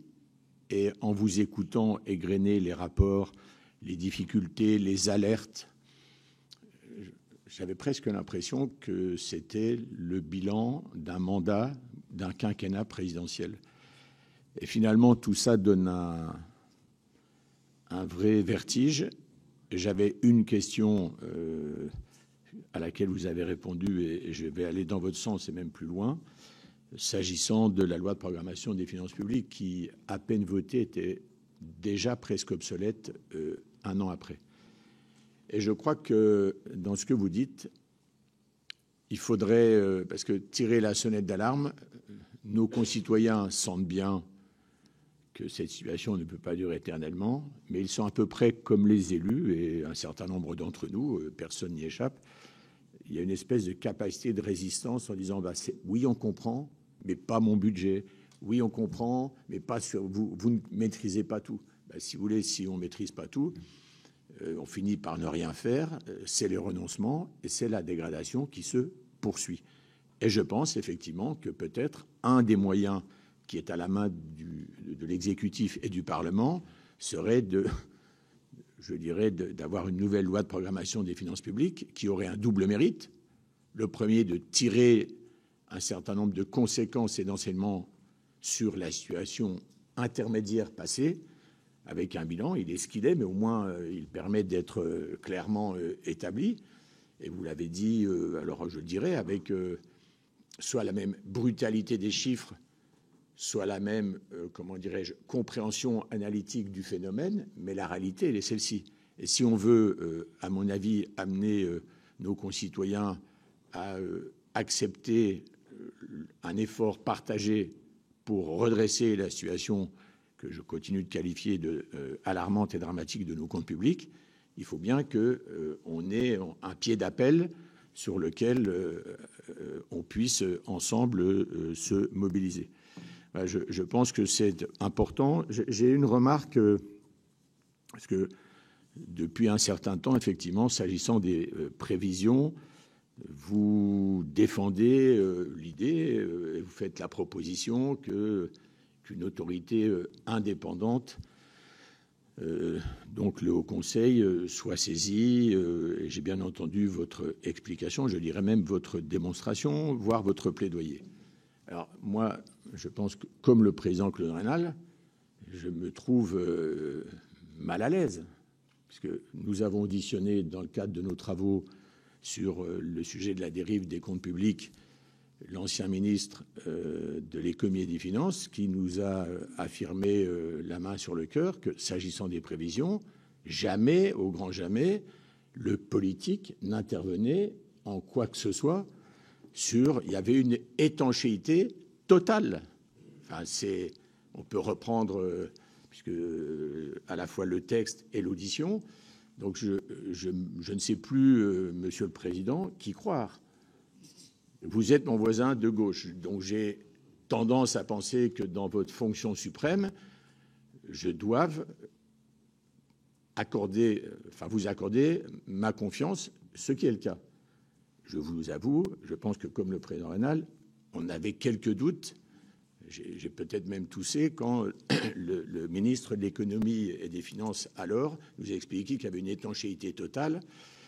Mais tout ça, alors je le dis évidemment, vous le sentez avec une ironie un peu vinaigrée, mais je pense qu'il faut qu'on regarde ce sujet de près et ces sujets doivent être dans les temps, les semaines qui sont devant nous. Il faut faire un bloc total de ces analyses ou propositions. Je le redis parce que on n'échappera pas dans la situation tendue qui est celle aujourd'hui de notre pays et des autres. Le contexte géopolitique, vous l'avez dit. Je pense que si on n'a pas à un moment une alerte sérieuse, une remise à plat, et en regardant, en mettant quelques perspectives fortes qui exigent, puisque je crois que j'ai en tête le slogan du Premier ministre lorsqu'il nous a réunis il y a quelques jours, la vérité permet d'agir. Et bien, si on établit la vérité, j'espère qu'on agira et qu'on a d'ailleurs le devoir d'agir. Voilà ce que je voulais vous dire. Quelques éléments maintenant de questions, parce que je crois que c'est important, sur le sujet du rapport du budget de l'État et des notes d'exécution budgétaire. Je voulais juste faire un petit parallèle, parce que là aussi, à peine la loi votée, il y a des annulations de crédit. On l'a dit à la ministre. D'abord, pour le travail parlementaire, c'est assez désagréable, pour ne pas dire tout à fait désagréable, quel que soit le montant des annulations, parce que c'est une manière de piétiner les décisions qui n'ont pas été prises d'ailleurs sans travail avec le gouvernement. Enfin, on va se dire aussi les choses. L'objectif, c'est d'avoir un travail qui soit fluide et constructif. Mais quand on regarde les annulations de crédit entre 24 et ce qui vient de se faire en 25, en 24, vous aviez dit il s'agit d'un stop and go incompatible avec l'impératif d'une dépense de qualité. Est-ce que l'exercice moins élevé en 2025, vous auriez tendance à le qualifier de la même manière? Et puis, je voudrais revenir sur la certification des comptes de l'État, parce que je ne vous cache pas qu'on est actuellement soumis au même dilemme.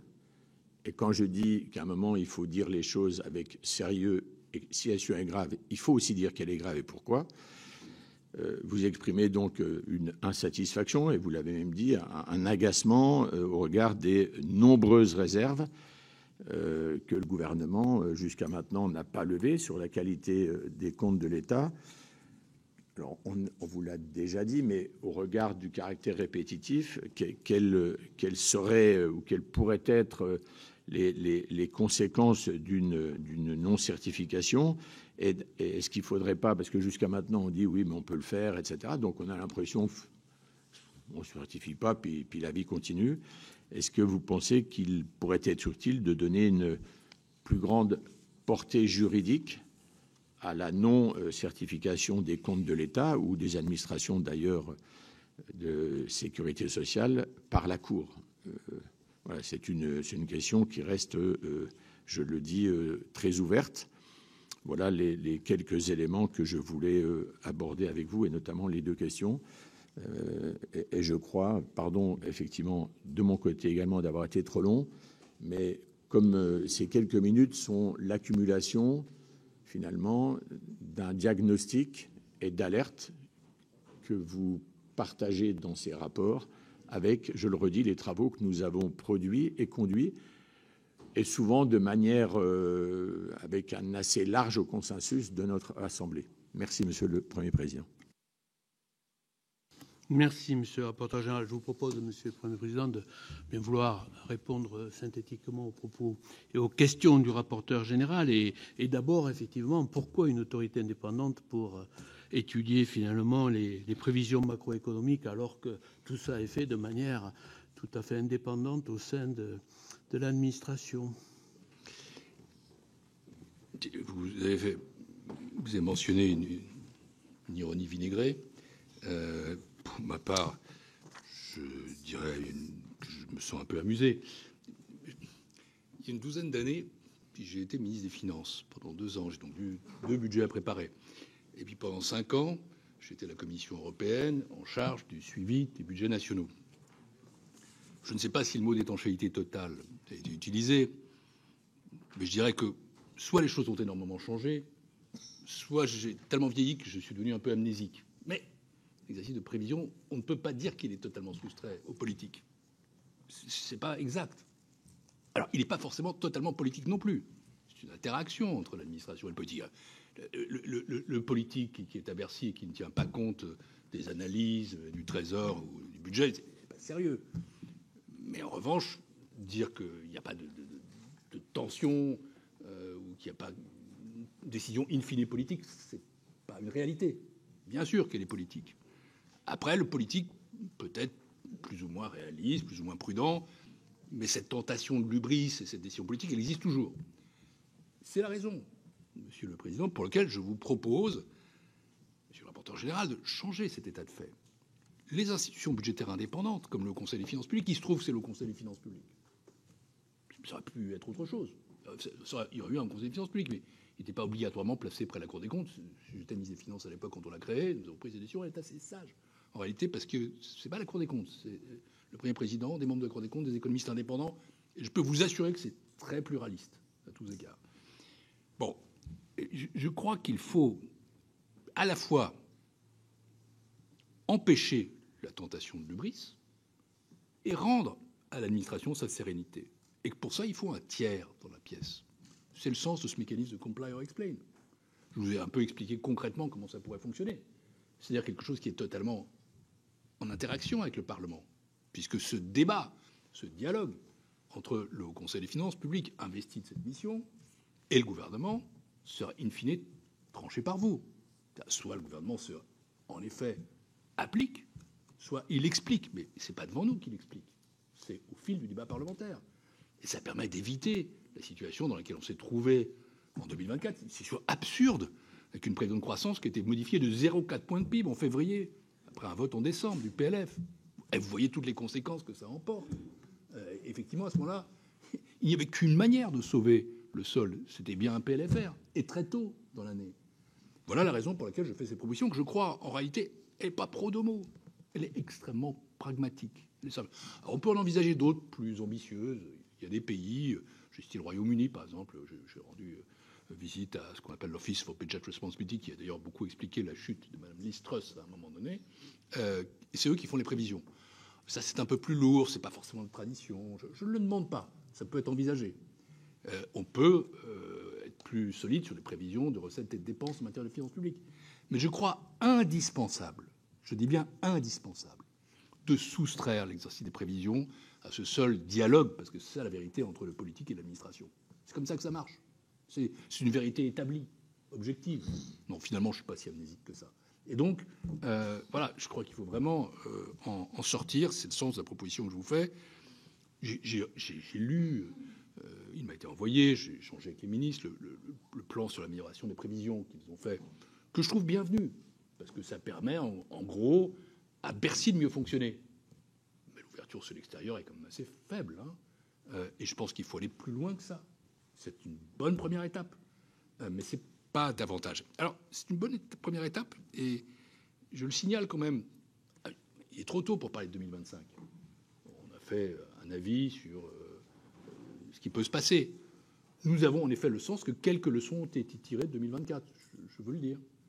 En effet, on a encore des risques à la baisse, des prévisions qui sont pas hors d'atteinte, mais nous n'avons pas la sensation qu'on soit dans un exercice aussi loin de la balle, pardon d'être familier, aussi irréaliste, aussi volontariste, comme on voudra, que celui de 2024, qui a entraîné tout de même un résultat catastrophique, il faut le dire. Donc je pense que le gouvernement, dans toutes les décisions qu'il prend et dans les prévisions qu'il établit, a quand même tenu compte des enseignements de ce dérapage 2024 massif. Est-ce que, in fine, ça se vérifiera? Ça, c'est ce que l'exercice dira, mais ça n'est pas dû aux mêmes erreurs de conception initiale, si vous voulez. Le verre était dans le fruit en 2024. Là, non. Il peut y avoir des aléas. On les connaît. On vit quand même dans une situation assez invraisemblable, extraordinaire, et ça peut se produire. Sur la certification, je vais donner une réponse à double détente à votre question. Première chose, je l'ai dit et je le redis. Mais je pense que le gouvernement a quand même entendu le message. Aucun effort n'est fait pour améliorer les réponses à nos demandes en termes de certification. Je n'hésiterai pas à proposer à la Cour des comptes de refuser de certifier le budget de l'État, les comptes de l'État en 2025. Je n'hésiterai pas une seconde. Je l'ai écrit au gouvernement. Ce n'est pas l'aide publique, mais je l'ai écrit au ministre des Finances et au ministre des Comptes publics. Je pense que le message est reçu. J'espère qu'il est reçu. Après, vous m'interrogez sur les conséquences. Ça, c'est la deuxième détente.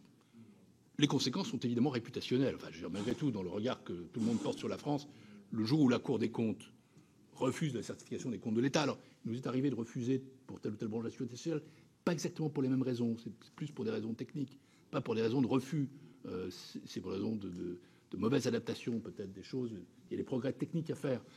Mais là, ça aura un effet réputationnel qui, je crois, serait très malvenu. La France est quand même... on la regarde à Bruxelles, on la regarde dans les marchés. Les marchés, c'est peut-être un gros mot pour certains, mais enfin, c'est nos créanciers, en réalité. Hein, on leur donne l'argent. Nous sommes débiteurs devant eux. Donc, ils analysent la qualité de notre gestion publique. Les agents de notation. Est-ce qu'il faut aller plus loin? Ça, je vous laisse l'apprécier dans le cadre de discussions que vous pourriez avoir sur la vision de la LOLF. Je ne dirais pas que je suis sans opinion. Je pense que le jour où ça se produit, ça se suffira déjà. Ce sera déjà pas mal. Il faut l'éviter. Merci. Vincent Delahaye, puis Thierry Cozic. Merci, Monsieur le Président. Merci, Monsieur le Premier Président. C'est vrai que 4 rapports d'un seul coup est aussi important. Pour moi, ça mériterait plusieurs commissions des finances, Monsieur le Président. Parce que c'est vrai qu'il y a plein de débats qu'il faudrait aborder. C'est des débats fondamentaux et je trouve un peu dommage qu'on le fasse aussi rapidement. Alors, vous parlez d'indépendance. Moi, je ne suis pas contre le dialogue entre le politique et l'administration. Je pense que l'urgence pour nous, c'est d'avoir de la transparence et de la prudence. La transparence, c'est déjà d'avoir des prévisions documentées. Aujourd'hui, on n'a aucune prévision documentée. C'est indigent ce qu'on nous donne en tant que parlementaires sur les prévisions de recettes. Et en termes de prudence, moi j'avais fait des propositions il y a déjà quelques années, il y a même pas mal d'années. Je pense qu'on peut faire des propositions de prudence parce que la prudence, c'est nécessaire. Effectivement, il faut mieux avoir des bonnes surprises que des mauvaises surprises. Alors, j'ai quelques questions précises quand même sur les prévisions de recettes. Les prévisions de recettes de la loi de finances 2025 me semblent être optimistes pour ma part. Vous dites qu'elles sont raisonnables, mais enfin, moi, je pense qu'elles sont optimistes. Et il me semble, je peux me tromper, mais qu'elles sont basées sur la loi de finances initiale 2024. C'est-à-dire qu'on n'a pas repris les réalisations 2024, mais on a pris les prévisions 2024 et on les a ajustées. Donc, est-ce qu'on ne risque pas la même surprise en 2025 que ce qu'on a eu en 2024? C'est ma première question. La deuxième, c'est sur les intérêts de la dette. En 2025, on inscrit 53,5 milliards, si je ne me trompe pas non plus, d'intérêts de la dette, alors qu'en 2024, on en a eu pour 57 milliards. Et qu'aujourd'hui, on nous dit que c'est entre 63 et 67 milliards. Est-ce qu'il manque dans le budget de la France 10 milliards ou un peu plus d'intérêts de la dette pour 2025? Deuxième question. Et la troisième question, on nous dit toujours, alors on fait 8 milliards de gel, 5 milliards d'annulation, 40 milliards d'économies qui sont à prévoir. On ne sait jamais comment c'est calculé. Donc j'aimerais bien savoir si la Cour des comptes sait comment c'est calculé. Est-ce que les 8 milliards, parce que je sais que si j'interroge la ministre ou le ministre, ils vont nous dire « Ah ben oui, c'est pour atteindre 5,4%, mais qu'on nous donne l'addition. qu'on nous donne la façon d'atteindre les 5,4%. Ça veut dire qu'on a des mauvaises surprises sur les recettes, on a des mauvaises surprises sur les dépenses, on a quoi? Qu'est-ce qui fait qu'aujourd'hui, par rapport au budget qu'on nous a annoncé à 5,4, on n'y est pas? Et moi, j'ai besoin d'y voir clair sur ces 8,5, pourquoi c'est pas 20, pourquoi c'est pas 15, pourquoi c'est pas, j'en sais rien. Et sur les 40 milliards qu'on nous annonce, je ne sais pas comment ils sont calculés. Merci Vincent. Thierry Cozic, puis Grégory Blanc. Merci Monsieur le Président. Monsieur le Premier Président, très rapidement, parce que vous avez beaucoup évoqué, je voulais vous interroger sur les prévisions et notamment sur le fait de l'externaliser. Vous avez apporté un certain nombre de réponses. Je voulais rebondir également sur l'intervention un peu musclée que vous avez eue devant nos collègues députés à l'Assemblée nationale sur les mots forts que vous avez eus, notamment sur le dérapage du déficit public.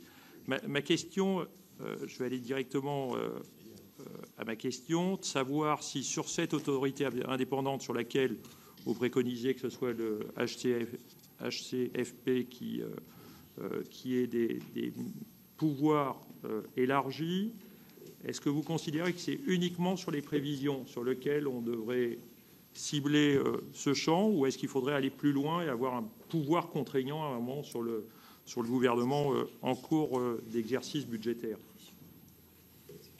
Merci Thierry. Grégory Blanc, puis Marie-Claire Carrère-Gé. Merci Monsieur le Président. Merci Monsieur le Premier Président de la Cour des comptes. Je crois que les uns et les autres, ici, nous partageons une même sensation. Vous avez des mots qui sont très clairs, très précis, qui sont très durs, ou plutôt qui sont dramatiquement lucides, et qui rejoignent ceux que nous avons pu tenir, du moins ici, pour quelques-uns. J'ai une remarque et une question. Dans la continuité de l'intervention de mon collègue Thierry Cozic, vous avez évoqué le fait qu'en ne posant pas de loi de finances rectificative, pour reprendre vos mots, le gouvernement s'est mis dans l'impossibilité de tenir la trajectoire sur 2024. Par conséquent, nous sommes confrontés à un contournement de l'esprit du fonctionnement de nos institutions. Je veux mettre vos mots en face de ceux que nous avons partagés l'an passé. Si sans loi de finances rectificative, il y avait impossibilité de tenir la trajectoire, alors de mon point de vue, il faut qu'on soit capable de qualifier l'insincérité budgétaire.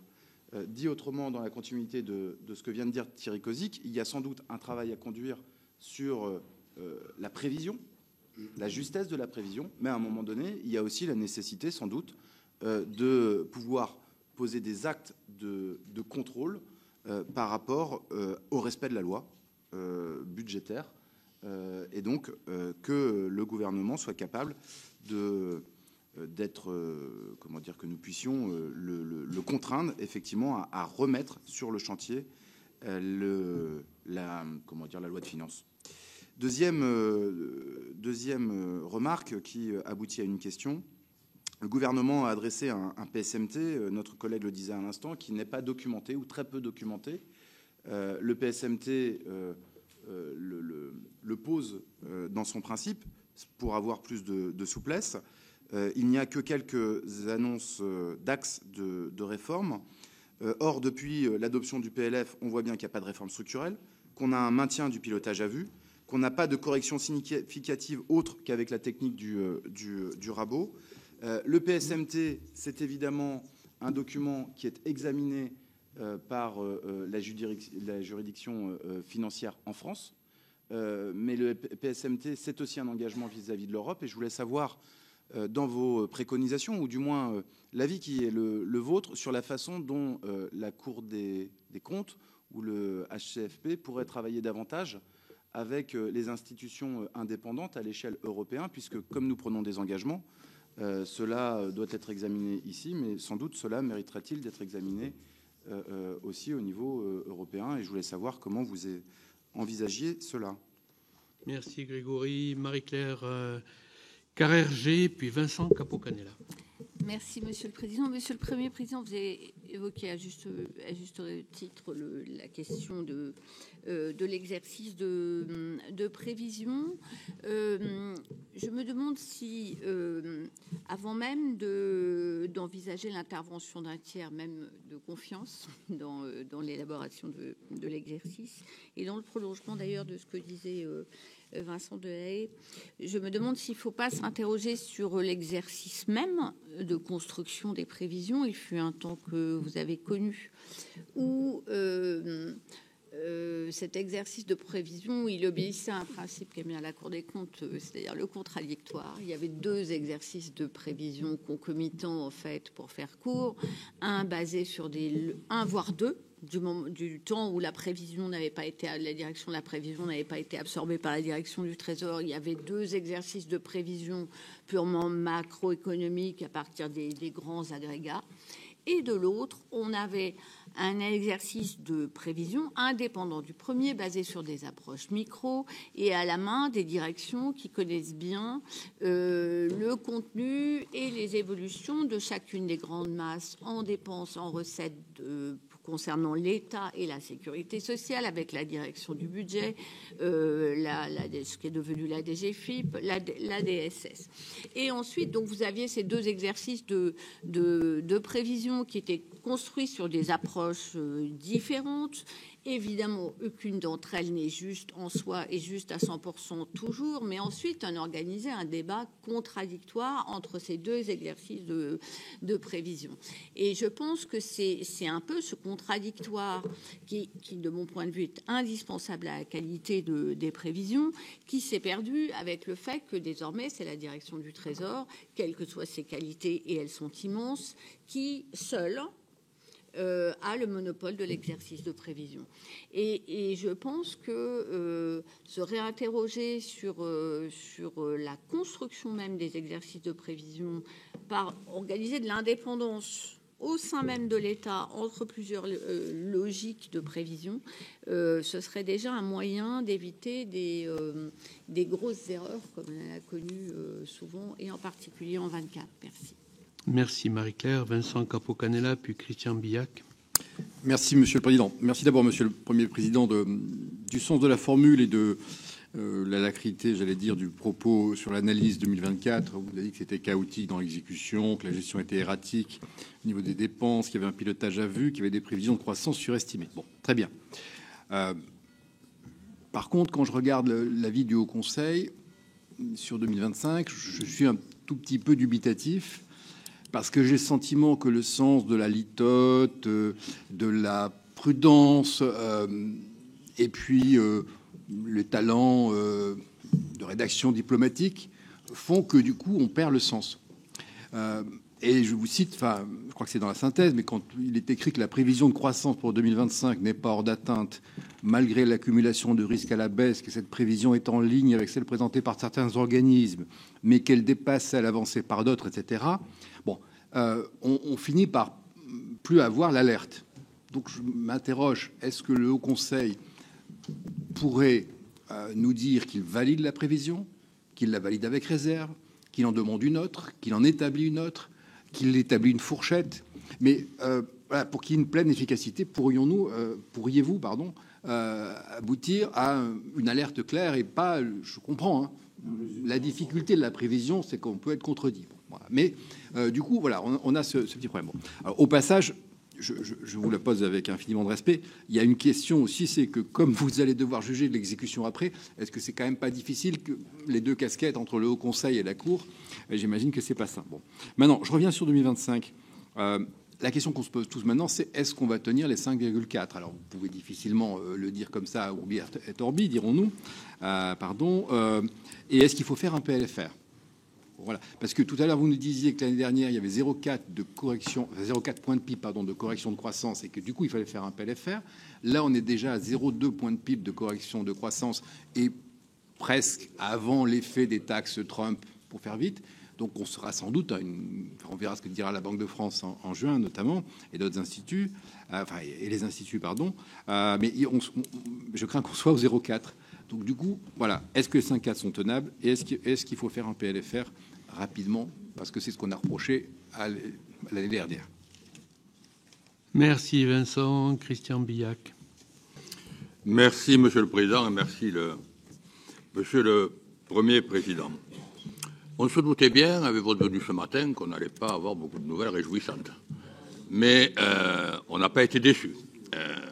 Vous avez été fidèle à votre image, mais quelque part, je vous trouve encore un peu optimiste. Même si vous avez souligné que les marches seront plus élevées dans les années qui viennent, vous avez évoqué la nécessité d'abandonner le rabot pour une révolution dans la dépense publique. Est-ce que c'est une idée que vous avez ou est-ce que c'est un vœu pieux? Est-ce que vous pensez que c'est réalisable, tant au niveau, je dirais, de la réflexion du mode de fonctionnement de Bercy que des politiques en place? Est-ce qu'on peut envisager sérieusement, moi je ne vois pas encore l'ébauche d'une révolution dans la dépense publique que vous souhaitez. Je ne vois rien. Et ça m'étonnerait que ça arrive. Alors, moi je reviens également sur les précisions et sur le volet recettes de 2025 qu'on a voté dans une élaboration du PLF particulièrement ardue. On a voté ça au mois de novembre, comme d'habitude, les recettes, avec une prévision de croissance qui était donnée par les organismes, avec des différences toujours, mais ces prévisions étaient certainement crédibles. Mais lorsqu'on a voté la partie dépenses, après tous les épisodes politiques qu'a connu le pays, les prévisions de tous les organismes avaient changé. Et on a voté les dépenses, on n'est pas revenu sur le volet recettes. On voit bien que c'est quand même très aléatoire. Et puis, sur les prévisions, je reviens sur les fameux 40 milliards d'économies. On nous annonce 40 milliards d'économies, je pense qu'il faut entendre sur les dépenses. 40 milliards d'économies sur les dépenses, on sait très bien que si on réduit les dépenses de l'action du ministère du Logement, par exemple, qui a un effet de levier très fort sur la vie économique du pays, avec des cotisations sociales, des recettes fiscales qui rentrent, ces économies qu'on va effectuées sur la partie dépenses, elles vont entraîner de facto une raréfaction des recettes de ce secteur. Si on diminue les contributions, enfin, ou les dotations aux collectivités locales, qui représentent, on le sait, une part prépondérante de 70% d'investissement public, on va avoir par voie des conséquences une baisse de l'investissement des collectivités locales, une baisse de l'activité et une baisse de la fiscalité des entreprises, en particulier ETP. Et ça, on ne le mesure jamais. Et je crois qu'on va au-devant de graves désillusions. Ou alors les collectivités partiront dans la dette. Et c'est ma deuxième question, Monsieur le Premier Président. Il n'est, selon moi, pas de doute qu'on devrait un peu goûter le bonheur qui est le nôtre aujourd'hui, parce qu'on va passer à 4 000 milliards avant la fin du plan 2029 de dette. Et moi, je vous pose la question, est-ce que vous pensez qu'on peut inverser la tendance avant d'atteindre les 5 000 milliards? Merci, cher collègue. Alors je vais me permettre 2-3 questions complémentaires. Alors, la première, c'est un débat que j'ai ici assez régulièrement sur la question de la précaution. Bon, quand on fait des prévisions. Et il y a des sujets, on a vu qu'il y avait des sujets qui étaient en réalité absolument sans contrôle, c'est-à-dire qu'on ne sait pas au départ comment les choses vont tomber. Alors je voudrais en citer 2 qui sont clairs. Le 5e acompte versé par les entreprises. Bien malin de faire une prévision là-dessus. Bon. Il y en a un deuxième que j'avais moins vu, qu'on avait, je pense, les uns et les autres moins vu, c'est la question de la demande de remboursement de TVA par les entreprises, qui peut être plus ou moins forte et qui a été très amplifiée en 2024. Et moi, j'avais tendance à dire, mais quand on ne sait pas, on ne met rien. Vous voyez ? C'est-à-dire, quand on est prudent, je ne dis pas de manière générale, si un jour on revenait à 1% de déficit, bon, je veux dire, on peut se permettre d'avoir une petite marge d'erreur.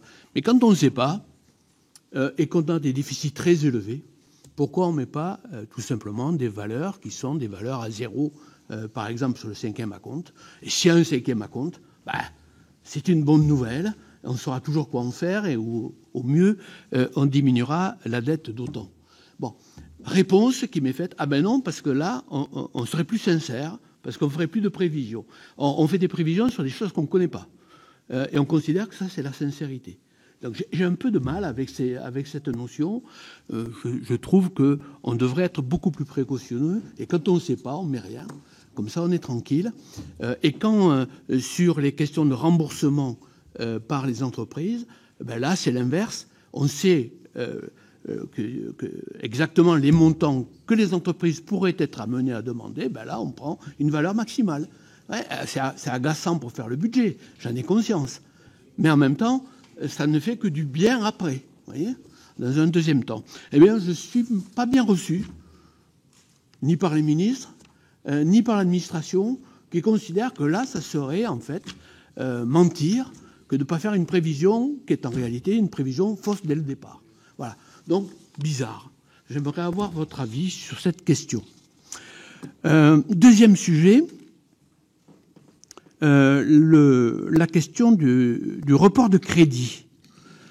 Évidemment, est-ce qu'il ne conviendrait pas finalement qu'on ait un montant prévisionnel de consommation des crédits reportés dès la loi de finances initiale? Est-ce que ce ne serait pas plus sincère que de dire d'entrée de jeu où on veut se situer? Eh bien là aussi, quand on évoque le point, il n'y a pas un enthousiasme fabuleux d'une administration que vous avez bien connue. Donc, votre avis sur ce sujet. Et j'en ai un troisième qui est très récent, qui est lié à la position de la ministre des Comptes publics récemment, qui porte sur son dernier décret d'annulation, qui a été publié samedi dernier, et qui s'appuie sur le caractère non disponible. Elle indique qu'en réalité, on annule des montants qui sont mis en réserve en début d'exercice, donc qui sont non disponibles, c'est vrai, expliquant qu'une annulation de ces crédits donc, ne remet pas en cause l'exercice des politiques publiques telles que présentées à leurs moyens financiers, etc. Ben, à ce moment-là, est-ce que vous ne pensez pas que le montant de la réserve de précaution, toujours dans la même idée, devrait être indiqué pour chaque programme dans les documents budgétaires du PLF? Puisqu'en fait, il n'y a pas de conséquences. Hein? S'il n'y a pas de conséquences, eh ben allons-y.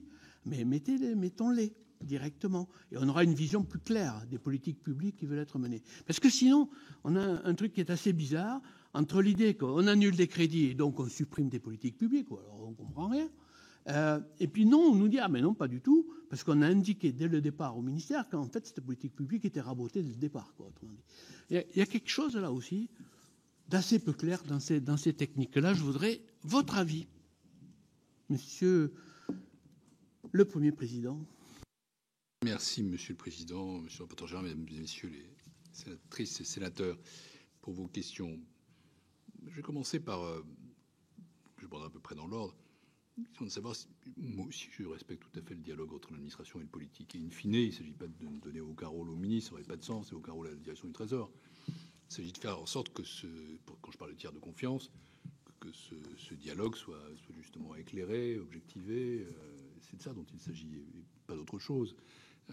Alors après, sur l'avenir, sur le dérapage des recettes, notamment, que vous avez interrogé, quelles assurances pour 2025 ?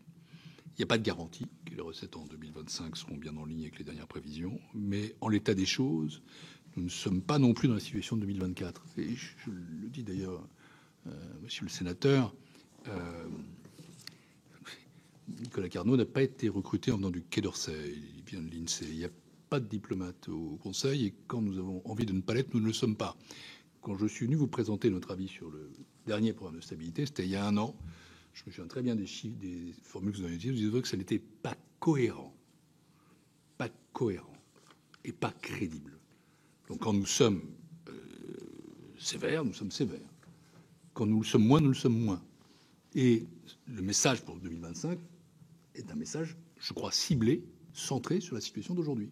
Oui, le gouvernement actuel a tenu compte de la situation 2024. Est-ce que ça écarte totalement les mauvaises surprises? Non. Est-ce que ça... oui, ça ne permet pas de qualifier de la même façon la prévision, la démarche, la cohérence. Ça tourne avec les biais que nous avons soulignés, les risques. Mais notre expression modérée correspond très exactement à ce que nous pensons et à ce que nous observons. Et donc il en va de même pour les recettes. Il y a des facteurs qui sont à pondérer. Le point de départ est moins dégradé qu'en 2024. Les hypothèses économiques sont évidemment un peu élevées, mais je le redis, elles ne sont pas hors d'atteinte. Il y aura peut-être 0,6, peut-être 0. On ne sait pas ce qui va se passer dans le monde. Mais à l'heure où je vous parle, alors aujourd'hui, le 0,7 n'est pas hors d'atteinte. Le 1,4 pour l'année dernière n'a jamais existé. C'est une très grosse différence. Très grosse différence. Enfin, les hypothèses concernant le rendement de certains prélèvements sont à peu près centrales, ou centrées, comme on dit en finances publiques. Et c'est pourquoi, en effet, le Conseil juge au total que la prévision de prélèvement obligatoire est cohérente avec la prévision économique et donc un peu élevée comme ces dernières. Un peu élevée ne signifie pas du tout que nous pensions aujourd'hui que nous avons le risque, qui était anticipé en vérité, de ce dérapage massif qui s'est produit et en 2024 et en 2023. Et donc, oui, heureusement que les différentes alertes, les vôtres, messieurs les sénateurs, les sénatrices, les nôtres, celles de tiers aussi, sont entendues. Le gouvernement est un peu plus centré maintenant qu'il le fut, et je ne m'en plains pas. Pour ce qui est des intérêts de la dette, c'est une conséquence technique, en quelque sorte, de ce que j'ai expliqué à plusieurs reprises. Nos 4 rapports passent de l'État à toutes appuis. Et donc, effectivement, pour l'État, on est à plus de 50 milliards d'euros, mais pour les toutes appuis, on est à 67 milliards d'euros en 2025. Et on va vers les 100 milliards d'euros toutes appuis dans quelques années. Ça, c'est une tendance qui est là. Sur la double casquette Cour des comptes HCFP, c'est pas une extrême difficulté parce que le HCFP en fait n'est pas la Cour des comptes. Il est présidé ès-qualité par le président de la Cour des comptes parce que celui-ci, je parle de ces mots aujourd'hui, mais j'ai eu des prédécesseurs et j'aurai des successeurs, est toujours une personnalité qui incarne une institution qu'on respecte dans le débat public. C'est pour ça que en 2012, nous avons décidé de le placer près de la Cour des comptes. Mais il est composé aussi d'économistes. Il s'appuie sur un secrétariat qui fait un travail technique. Et ça donne, je vous l'assure, des débats extrêmement vivants. Je ne suis pas engagé comme président de la Cour des comptes ex post parce qu'il est dit au Conseil et réciproquement. En l'occurrence, je suis surtout son porte-parole, parfois un petit peu plus que ça, heureusement. Sur le tendanciel, excellente question. Parce que les tendanciels, au fond, les économies, les 40 milliards dont on parle aujourd'hui, on les chiffre par rapport au tendanciel. C'est donc ambigu et pas documenté. Si vous vous souvenez, quand je suis venu vous présenter notre avis sur le PLF 25, version Barnier, le gouvernement disait il y a 60 milliards d'euros, 2 tiers d'économies et 1 tiers de prélèvements. Nous disions il y a peut-être 60 milliards d'euros, mais il y a 2 tiers de prélèvements, 1 tiers d'économies. C'est pas un débat, c'est que si la base n'est pas claire, à ce moment-là, ça se balade. Dans votre débat, il faudra que les choses soient plus claires. Je me demande toujours pourquoi on ne parle pas de choses un peu plus simples, comme par exemple une croissance en volume des dépenses qui devrait être plus ou moins stable. Ça donne une référence un peu plus éclairante que celle dans laquelle nous sommes aujourd'hui. Ça rejoint une de vos questions, Monsieur le Président. Et d'où la recommandation faite dans le RBDE d'afficher pour chaque mission le tendanciel, des mesures nouvelles, des économies prévues, et ce qui permet d'arriver à un montant proposé en PLF. Je crois qu'il faut effectivement simplifier les documents, simplifier la démarche, parce que sinon, on donne des chiffres qui sont en vérité à la fois extrêmement anxiogènes, 40 milliards, mais qui sont aussi pas exacts. Donc, je crois que là, il y a un vrai sujet. Sur le HCFP, oui, je préconise sans doute qu'il ait ce rôle dans l'élaboration de prévisions, mais j'allais un petit peu plus loin. Alors, je rejoins la question aussi au passage de ma chère collègue Marie-Claire Carrère-Gé, car elle le fut. Vous évoquiez, c'est une question d'histoire, sans doute. Je vais rappeler la version basse de ce que nous proposons, c'est le comply or explain, l'appliquer ou expliquer.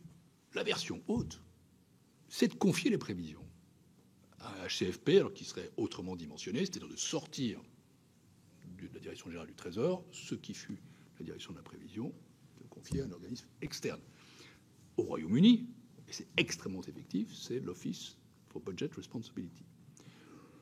C'est pas notre tradition administrative, je ne sais pas s'il faut revenir sur tout ça, mais en revanche, le comply or explain est un minimum.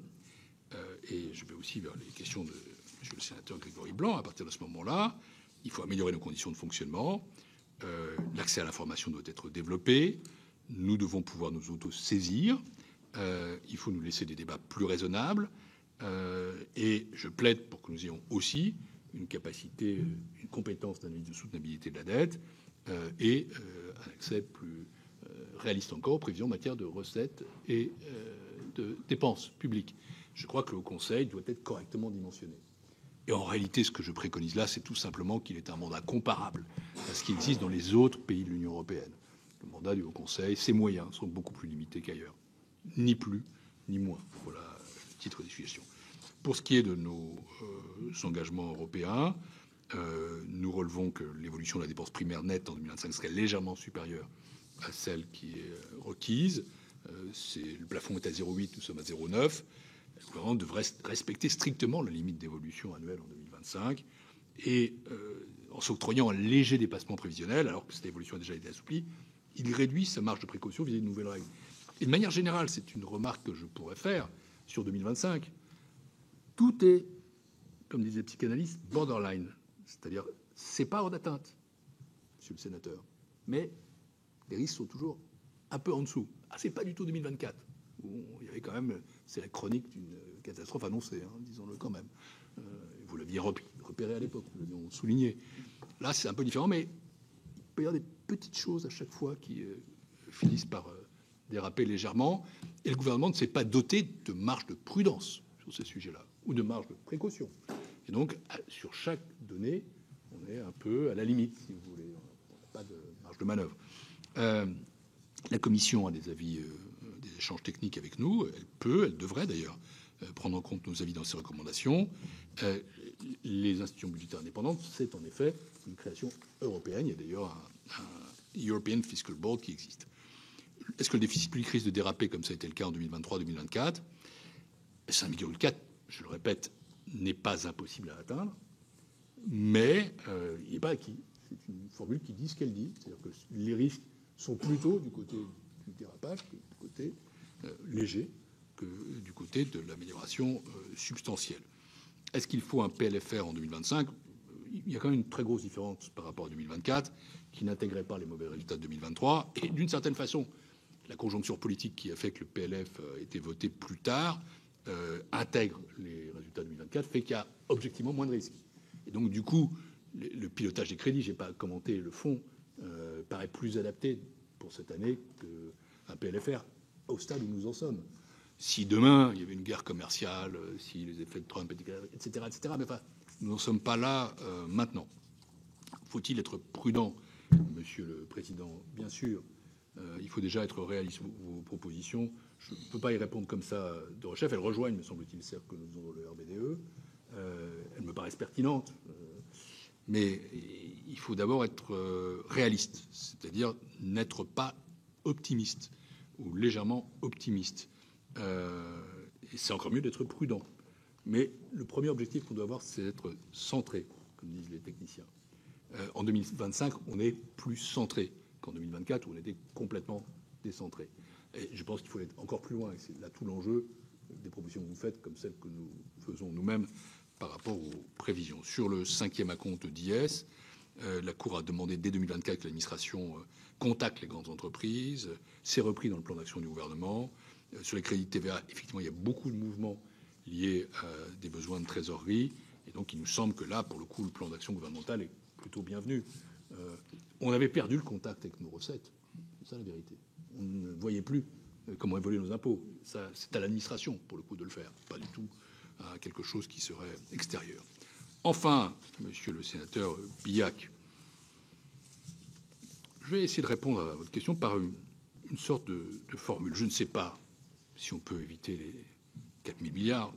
Le bateau est quand même bien engagé. 5 000 milliards, c'est loin. Mais j'ai envie de dire que nous n'atteindrons pas les 5 000 milliards. Et je vais vous dire pourquoi. Parce que nous sommes confrontés, et là ça vous regarde, vous, des femmes politiques, responsables politiques, à une alternative qui, à mon avis, est extrêmement claire. On parle souvent d'austérité. L'austérité, c'est quand des mesures extraordinairement brutales sont imposées par une situation, avec des effets destructeurs sur la qualité de l'action publique. J'ai toujours été hostile à l'austérité. Mais elle peut parfois s'imposer par l'extérieur. Et je pense que nous avons le choix vraiment entre faire des efforts maintenant. Vous pouvez demander est-ce que c'est possible ? Non, objectivement, je ne vois pas cette révolution de la dépense dessinée. J'ai le sentiment, parfois, j'ai pris du recul par rapport à l'action publique, politique, dont j'ai été un acteur pendant 30 ans, qu'on manque presque de bon sens, qu'on marche sur la tête, qu'on n'est pas en train de traiter les vraies questions. Il y a sans doute des marges de manœuvre sur la dépense publique, sans aucun doute, et elles sont nombreuses. Les revues de dépenses qui ont été faites par les inspections, par nous-mêmes d'ailleurs, nous en présenté 3, encore une récemment, sur les dépenses sociales, où nous montrions comment nous pouvons économiser 20 milliards d'euros de manière relativement indolore sur l'assurance maladie seule en 5 ans. Il y a moyen de faire. Les assurés n'étaient touchés qu'à hauteur de 300 millions d'euros. Et encore, c'était pour les cures thermales. C'est très précieux, les cures thermales, mais nous sommes les seuls en Europe à les rembourser. Bon. Pas tout à fait. Pas tout à fait. Mais, Je sais pas. Hier, il y avait. Fallait aller lire. Je ne sais pas d'où vous êtes élu, monsieur le sénateur, mais. D'une ville qui est devenue thermale. Oui, c'est ça. Mais c'est pas aucun sujet. On le sent. Non, mais, nous sommes presque les seuls, je corrige. Je ne suis pas un spécialiste du cure thermale, mais c'est la seule proposition qui impacte la situation. Enfin, je sors de ce point précis. Ce que je veux dire, c'est que nous avons le choix entre faire cette révolution de la dépense, faire des efforts maintenant, volontaires, intelligents, raisonnés, ou bien, à un moment donné, subir l'austérité. Je ne crois pas du tout que la situation de la France soit une situation catastrophique. Nous sommes en train de voir arriver le FMI non, je ne crois pas ça, ou la mise sous tutelle. Mais il ne faut pas aller trop loin. Si les scénarios les plus pessimistes que nous faisons, et il y en a, notamment le rapport sur la situation des perspectives des finances publiques, ou le rapport que nous avons délivré il y a quelques semaines sur les finances publiques, qui montrait qu'on pouvait atteindre 120 ou 130% de dette publique aisément. Si on continue comme ça, à un moment donné, on perdra confiance dans la France. Et l'austérité sera imposée par l'extérieur. Voilà pourquoi nous ne ferons pas 5 000 milliards d'euros de dette. Je préfère que ce soit un choix conscient, volontaire, piloté, plutôt que quelque chose que les marchés ou d'autres instances nous imposeraient, qui s'appelle pour le coup l'austérité, qui fait très mal. C'est quelqu'un qui a été commissaire européen en charge du suivi du programme grec pendant 5 ans qui vous le dit. Merci, Monsieur le Premier Président. Merci pour ces réponses aux questions de nos collègues de la Commission des Finances. Je voudrais, en vous remerciant, remercier à nouveau Madame la Présidente de la Première Chambre, Monsieur le Rapporteur Général et Mesdames, Messieurs les conseillers maîtres et membres de la Cour qui vous accompagnent ce matin. Mes chers collègues, je vais suspendre 1 minute le temps de raccompagner le Premier Président. Je vous rappelle que nous continuons, nous avons un ordre du jour fourni. Merci de rester en place.